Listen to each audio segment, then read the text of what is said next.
राज्यसभा की 57 सीटों के लिए 10 जून को इंतखाबात होने हैं। बीजेपी ने 16 उम्मीदवारों की पहली लिस्ट जारी कर दी है। कांग्रेस ने 10 उम्मीदवारों के नामों का ऐलान किया है। समाजवादी पार्टी ने 3 उम्मीदवारों के नामों का ऐलान किया है। इसमें कपिल सिब्बल, जावेद अली खान और जयंत चौधरी मुश्तरका उम्मीदवार शामिल हैं। राष्ट्रीय लोकदल के जयंत चौधरी को इत्तेहादी समाजवादी पार्टी ने यूपी से राज्यसभा के लिए नामजद किया। जयंत चौधरी ने आज विधानसभा पहुंचकर पर्चा नामजदगी दाखिल किया और उनके साथ अखिलेश यादव और पार्टी के दीगर अहम लीडरान भी मौजूद रहे।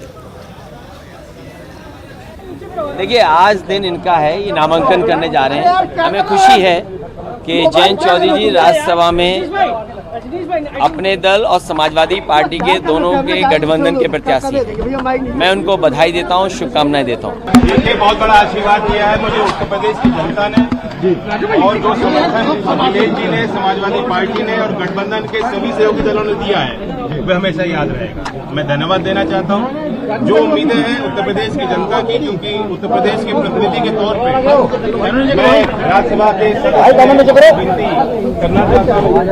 जो यहाँ के मुद्दे हैं, जो यहाँ के किसानों के मुद्दे हैं, जो नौजवानों के मुद्दे हैं, जो हमारे साझे मुद्दे हैं, पुरजोर तरीके से उनको उठाने का प्रयास। ऑल इंडिया सुन्नी उलमाए काउंसिल के जनरल सेक्रेटरी ने देवबंद में